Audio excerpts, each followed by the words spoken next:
Welcome into a Week 6 edition of the Varsity Podcast, coming to you every week like we always do around this time. He's Sponge Franklin, I'm Justin Barney, and we are going to jump right in. We're officially at the midseason point for quite a few teams in our area. This is Week 6, and before we look at our Week 6, we're going to look back. Man, last week, I think the headliner, Nease, St. Aug, and then Bolles-Oakleaf for different reasons for both of those games. We'll start with Bolles-Oakleaf, 38-6.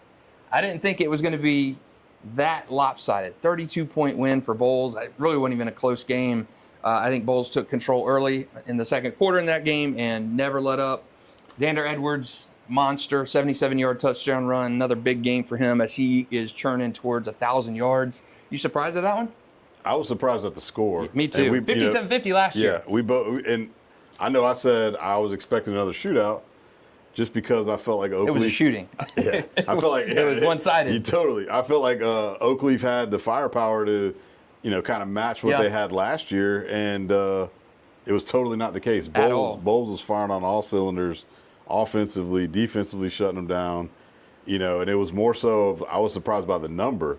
I think we both like Bolles to win the game. Wow, it was dominant. I was not expecting that much of a domination. It was a domination by Bolles, and for whatever reason, Lee Goddard, our writer at the game, talked to a few Bolles players, and they said they switched to a 4-3 defense after that St. Augustine loss, where St. Augustine just kind of churned through them.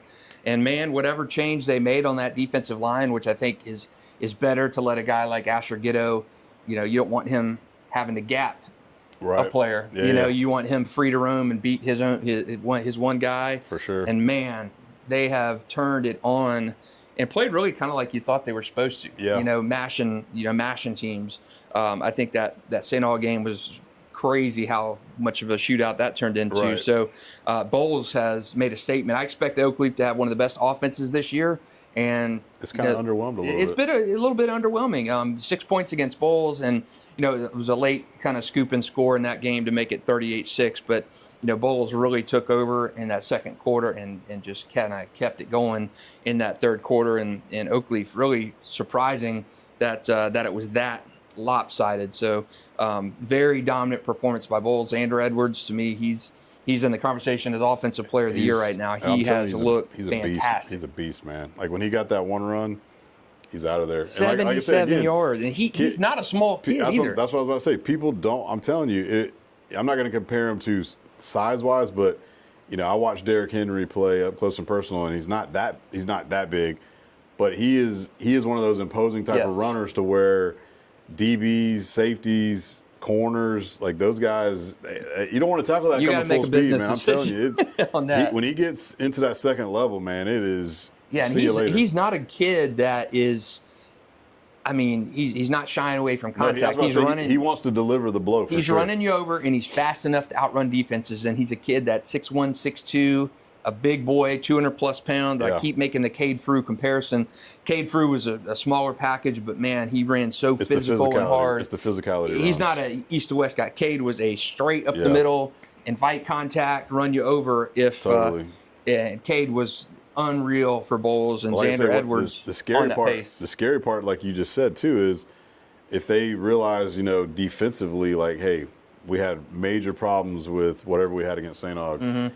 And then you completely kind of shift your defense to running a totally different scheme. That's coaching. Yeah. Man. That tells you, like, hey, we got to change this up. Let's let our players play free. Let's let our players, put our players in the best place to make plays.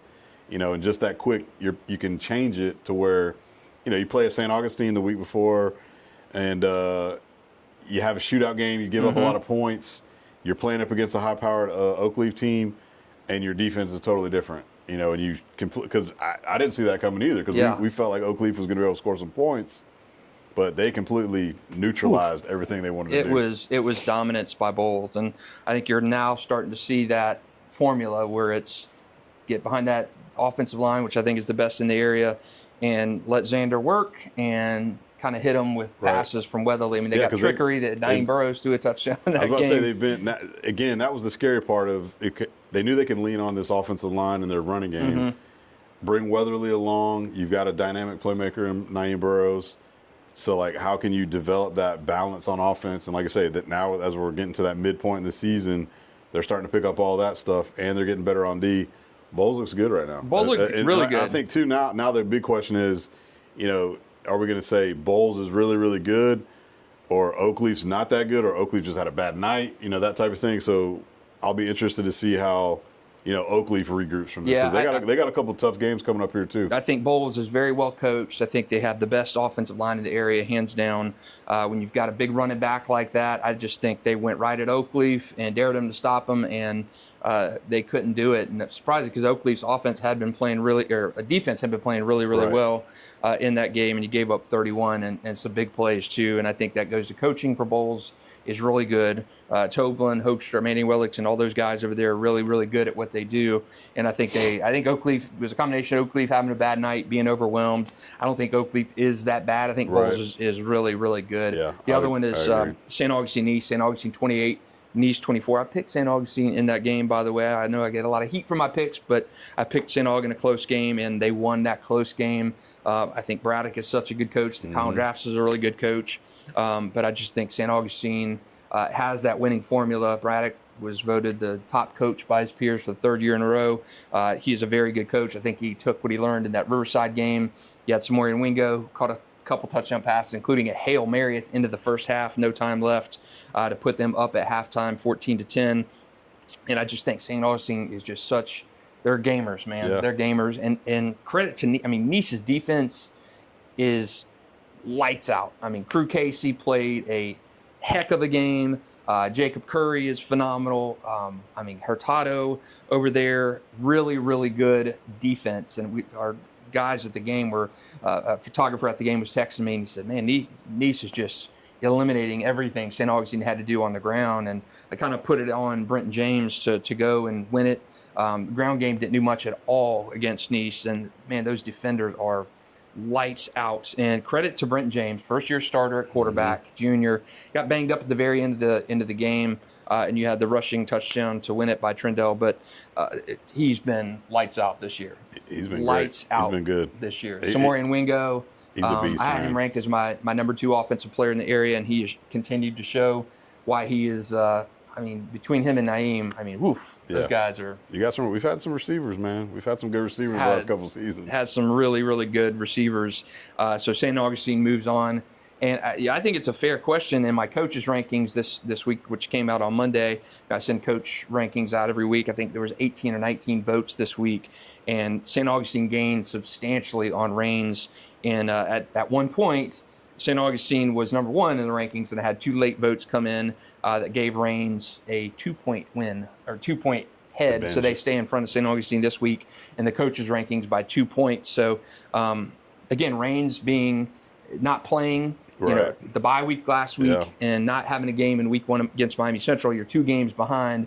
You played 2 bad opponents or 2 opponents that are Trinity and Sandalwood, who are combined like 1 and 7, and you play a really good Lake Marion win. So I think there's valid questions from the coaches. St. Augustine is continued. The body of work St. Augustine. I was about to say, look at their last 2 wins. They beat 2 teams that we've got like basically 3 and 4 in the polls. Yeah, so St. August beaten Bolles, you beat Nice, and you got Columbia on Friday night. Yeah. I'm going to have a hard time keeping St. August, too, if they go out and just thunder through Columbia. And I think the coaches, judging by their stuff this week, I think coaches are going to probably have a hard time keeping St. Augustine number 2. Raines is playing Riverside in our Varsity 4 game of the week. I think Riverside struggled last week against Ribault. Now Ribault had some 20, man. I think Ribault had some more players available, and Mike Hunter's coaching those Trojans up. So Ribault was motivated and ready to play. But Riverside is when we pick this game, expect Riverside to be a little bit better than they are. 1-4, not what we expected. I expect Raines to win this game pretty handily. Any other scores last week surprise you? Not really. Beachside beat. That was a banger of a shootout game against BK. That was a pretty good game. Everybody else really in the top 10. Ed White dominated again as they've been doing. Obviously, IMG just destroyed Mandarin. That game was over before it started. Yeah, about 5 minutes in, 57-7.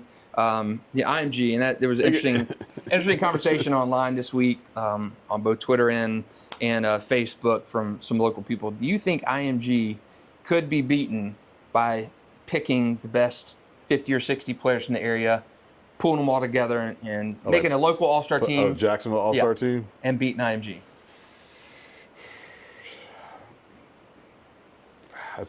maybe, but probably not. You don't think so? It'd be a heck of a ball game. I mean, if you could take Jack McKissick and then put Wingo and Naeem on there with Xander Edwards and that Bolles offensive line, totally. I would love to see it. I think so. I think. I think. Again, I feel like to IMG, I want to dive into their. I haven't looked at their roster this year in a while. Yeah. To be like, okay, this kid's going to this kid, this kid's going here, this kid's going there. This kid has 25 offers, whatever. But yeah, if you could take the city, yeah, I definitely. You think so? That's what I think too. Because again, they're taking players from here, there, and the other. And they still lose to like your Bishop Gormans or your Modern Days or whatever. IMG just doesn't go undefeated every time they play. So in 2022, Miami Central beat them. Yeah. They played a tough game against Venice this year. I think won like 22-16. Venice is basically a local all-star team. Right. I think so. And the differentiator to me is you've got to have some beasts on. You got to have your lines of scrimmage. You've got to have those guys. I mean, IMG has got. And I haven't looked at them this year to be able to kind of cherry pick, but IMG every year I've seen them has a massive offensive line and a massive defensive line. So I think you need the Bolles line on steroids, with some other fill-ins, right. And you need the guy, a couple guys from range on defensive line. You need Asher. Yeah, totally. That would make it definitely. And I think you could bang with IMG, and you throw a TJ Cole in there, or you throw. Xander Edwards, Brysen, Somourian Wingo, Naeem. I think you could beat IMG. Now you're not going to put all these all stars together with a week of practice and run out and beat IMG. Totally. But if you had, if that was your team for the year, if that was your team for the year, I think the local guys can beat an IMG. Now it'd be a bloodbath. It'd be a 28-26 kind of game. Yeah, it'd be a heck of a game because again. But I do think, let me build my own coaching staff too. Give me Jamie Rogers and give me Maslin, Brian Braddock, Colin Drafts, all those kind of guys. I think Toby Bullock as running out there too. I think really a local team could beat an IMG. I don't think there's any doubt in my mind. Trinity beat IMG back in the year. IMG's first year as a program. Yeah. But Trinity back then was an all-star team. Totally. Trinity was loaded in 2013. And you think about like if you were to take like pool the best South Florida Miami teams. Oh yeah. I mean that's. Yeah, and Venice in a sense is an all-star team. Yeah, Southwest Florida. But you put a Miami all-star team together, I think you could. And again, the key. That's kind of how it is for Chaminade and St. Thomas and all this anyway. So if you could pull, think about if you could put American Heritage Plantation, St. Thomas Aquinas, Northwestern, and those three, those Central, three schools or whatever. Yeah, I think you would beat an IMG. And again, I think it all starts on that offensive and defensive line to have that muscle and that beef, because that's where the game is won right there. I think skill would match up with them well. But a Mandarin team, which is really one-dimensional, playing an IMG, you're going to lose that game 10 times out of 10. There's credit to Mandarin for scheduling that game and knowing you're going to take your lumps and trying to get better from it. But wow, that was that. I think IMG came out to prove a point in that game. They probably heard all the Brysen Wright stuff and saw his stuff on ESPN over the summer and really came out and made a point. That was IMG's biggest win over any local team ever. Eclipsing the 42-point win they had last year over Mandarin. So I think IMG kind of came out to prove a point. But before we get on to this week's game, my Super 10 has changed a little bit from last week. So I still have Beachside at number 10. Eddie Jordan, 535 passing yards last game. He's played 2 games this year for the Barracudas, and they are a different team with him in the ball game. They shouldn't know that. If he was playing that first game, they would have lost. They would have won handily in that game. So they're a different team. They beat Ponte Vedra. They beat Bishop Kenny.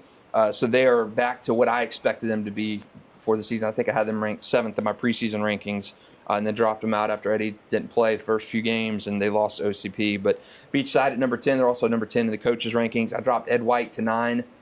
They're not playing anybody. The team, Ed White is 4-0. Give him credit for the start, but the teams you've beaten are 1-12. Yeah, it's not like Trinity. That's Trinity. That Trinity win is like, who cares? Yeah, you beat Trinity. This is one of the worst TC teams in the last decade. Yeah, you just don't have the experience on there. You don't have the bodies. Ed White wins. Ed White has started strong, and they really could be undefeated. I think they could have an undefeated regular season, but you're not going to really see them compete against anybody until you're playing Oakleaf here in a few weeks. So Ed White is 4-0. And the reason I've dropped them and I don't have them any higher, their teams that they beat are combined 1-12. That's crazy. West Side, Inglewood, Parker, and Trinity. Yeah. So you don't have much of a body of work for Ed White, but it toughens up the second half of the season. So I have them at 9, Bradford at 8, Bradford at 8, Oakleaf at 7, Mandarin at 6, Nease at 5, 4, Columbia. I've got Columbia moving way up. I was about to say, you got Columbia flying. I got Columbia jumping from 7 to 4 this week for me. Number 3, Bolles. 2, St. Aug by a thin margin, and then Reigns at 1. He's over here. You're over here SEC, and you're trying to inflate the rankings for the Columbia St. Aug game. No, it's man. I guess. All right, who has Columbia beaten? Coffee, Georgia. That was a good Madison County, which is at Madison County, which is a good win, and they've got some dog wins of that. Hillsborough, not that good. Swanee's not having a good year. So they got 2 good wins. They got 2 quality wins to me. I mean, traditionally, Madison County's had a down year, but they're still one of the better teams in the smaller classifications. And of course, Coffee was a 15-0 state champ as recently as 2 years ago. I like Coffee. I mean, that's definitely we talked about. That was a good win for sure. Yeah, big time win. So tough one. I think St. Aug wins pretty. I think St. Aug handles them this Friday. I think St. Aug. But to me, I mean, Columbia. I mean, you can't move Mandarin up after losing by 50. You can't move Nease up. You can't. I mean, Oakleaf dropped out. Exactly. Back from 3 there. So I mean, Columbia just makes the most sense. I kept those teams in front of them. Because I feel like if they were to play like that's how sometimes I like to do the rankings. If Columbia was playing Nease this week, who would you pick? Yeah, tough. Yeah, I don't know. I'd probably pick Nease. Yeah, I feel like I'd pick Nease. I still feel like I'd probably pick Oakleaf too. Think so, huh? I think I'd probably pick Mandarin, Oakleaf, and Nease. I think Oakleaf played Columbia in the kickoff classic. Maybe I don't know. Maybe I'll think about it. Maybe I'll move Nease. But tough. I don't know. Like I say, Nease had. We talked about their body of work, and then they took St. Aug to the max. Yeah. Now they got a big game Friday, but yeah, like that. Maybe I don't know. I haven't done my Super 10 yet, maybe I'll move Nease up 1 and put Columbia sandwich in between Mandarin. You can't penalize Mandarin. It's very yeah, exactly. You can't penalize Mandarin for losing to IMG. To me, you can't penalize Nease for losing to St. Aug. Such a good game. Yeah. Like I say, mine's pretty much the same. I got Reigns, St. Aug, Bolles. I kept Nease at 4 just because they played that banger of a game against St. Aug. Then I've got Mandarin, Oakleaf. Then I've got Columbia, Ed White, Bradford, and we got the same 10, but it's it's a little bit fluctuating. All right, that's understandable. Yeah, I haven't done it yet, but maybe I'll think about it a little bit more and maybe move Nease to 4 and I'll split the difference and put Columbia in the middle. There you go. I got to weigh it out, but I know that I think the coaches got Columbia at 6 in their ranking, so it's up there. So yeah, before we get into our this week's games, look at mid-season report, and I kind of just threw this on you, but 4 players to me who have really stood out and could be in the conversation for some year-end awards. For me, offensively, it is Xander Edwards at Bolles is in that conversation. Somourian Wingo, St. Augustine is in that conversation. Brysen Wright, I mean, where do you put him? Because he could be offense or defense. He's been fantastic on both sides of the ball beyond the IMG game where nothing went right for Mandarin. But Brysen has been, 5 receiving touchdowns. He's looked good at receiver, but to me, he's looked better on special teams and defense than anything. Guys, 2 picks. They've both gone back for 6. Both been field. End-to-end zone type of interceptions. And then, man, my 4th one would be probably like a Brody Jennings at Mandarin, who's had a really good season at cornerback. It would be one of those Nease guys, Curry, Crew Casey, Hurtado. Those guys have been just wrecking balls for Nease. So one of those guys. So those would be my 4.5. Yeah, all those guys. You could throw a Naeem in there. You could throw a TJ Cole in there just because he's been lighting it up, for Reigns, and we know his stats are gonna be stupid by the time it's all said and done. By the time through 3 games, it's just you don't have the. The numbers. You've only played half a season in a sense right now. It's crazy they've only played 3 games. It's crazy, I know. We're say we're at week 6 and we're like, obviously they didn't get that first game, but But yeah, all those dudes right now are playing at a super high level. And again, when you think about, talking about making like a super team, if you had Naeem, Somourian Wingo, and B5 as your receivers, that's pretty darn good. With TJ Cole throwing the box, with Xander as your back, and you got a guy like a Zion Butler coming off the bench. You got Julio Santiago coming off the bench. I mean, give me all that. Whoo, man, that would be. That would be something to put like a super team together. That's what we used to try to do in 7-on-7, man. Yeah, I know. You did have that. There's just too many teams, and everybody's got to have their guys. So my 4 at midseason, Xander over there at Bolles, Somourian Wingo at St. Aug. One of those Nice defenders, just give me Curry right now. I'll say Curry or Crew Casey at Nice, and then my 4th maybe like a Brody Jennings, and then. I forgot Brysen Wright in there. So 4+, and I think you're kind of on that same wavelength. This week's games not as impressive. There's a couple good ones, but not as nearly as stacked to me as it was as last week's games. Columbia St. Aug, obviously the headliner. After seeing Columbia bang with Trinity a little bit, I think St. Aug wins this game. Yeah, I think St. Aug is Brenton straight, good to go. Injury, he's not. I know you said he got banged up late in that. I don't know. I had talked to Braddock this week. Yes, but I still think with their ground game, and if their defense plays like last week, I think they'll be in good shape. Yeah, because I really and truly, Columbia was in control of that Trinity. I know 27-20 makes it sound like it was a closer score. They were pretty much on top by 2 scores the entire night. I think they had it up to 20-6 at one point, and they threw like a pick 6. To tighten it back up, and then Trinity scored a late touchdown to make it 27, and it was 27-13. So Columbia was pretty much in control of that game. I don't know if they have enough firepower to keep up with St. Augustine. Yeah, and that's even with the injury to James, they got a lot still down at St. Augustine, and I think they're good. Running game is Trendle Anderson is really good, kind of quietly, really, really good. The receivers and the Brent James would be another guy in my top. So he's been playing. Yeah, he's played really well. Played lights out. So tough to get to 4, man. Oh my gosh. Yeah. So maybe I can package Brenton and Somourian as one in my top 4. Man, there's been so many good players this season. I think I'm leaning towards St. Augustine in this game. A couple others this week. How about Hilliard, man? They had a guy run for 477 last week. I can't believe it. 7 touchdowns and a 49-48 loss, though, to St. Joseph. Really good performance out there. I was talking to Clayton Freeman at Fall Sports Media Day and said, man, it's just remarkable how many big rushing performances have come out of Nassau County. Right. Derrick Henry, Terrence Flagler.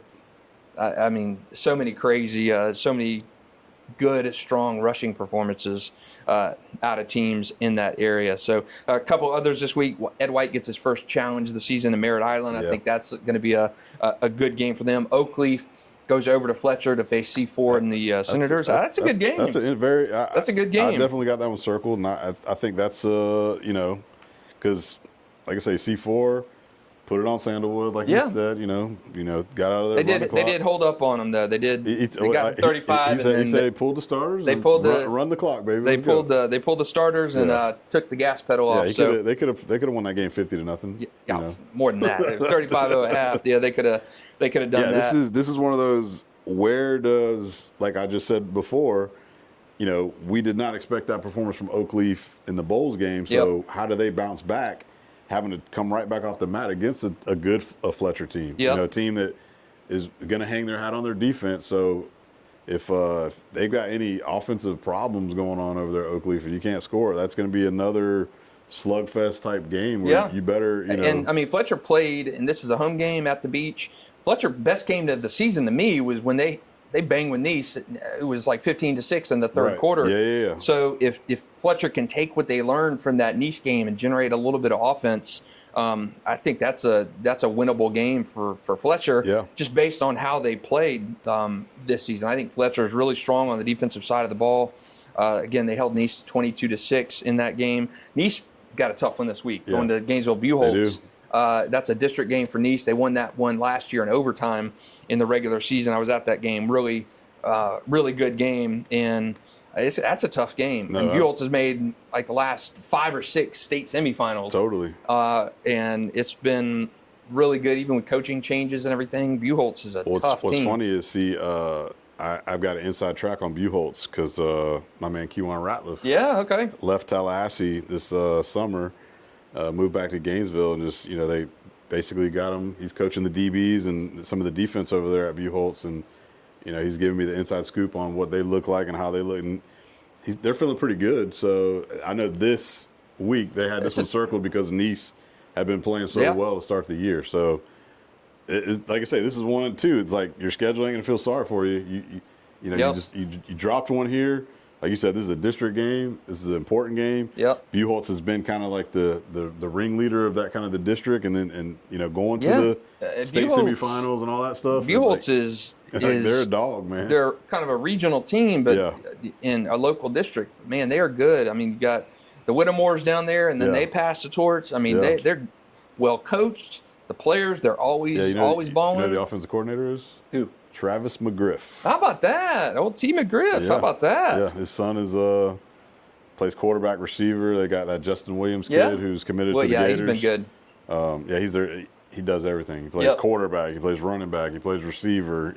Returns kicks, punts. So, to me, last year was a down season for Buchholz, and they still made the semifinal. Yeah. They're just a good program. That's how you know you're a really good program, is when you can not have your typical strength team and then still – they made it through a region in the playoffs. That include Nease, Oakleaf, Mandarin. Beat Oakleaf in the regional final last year. So they're a really good team. Yeah. Nease has got, coming off that St. Augustine game, you go right into Buchholz. Yeah. Man, that's a tough one for Colin Drafts and company over there. Some other ones this week, Tokoi at Bartram Trail. Bartram's first win last week.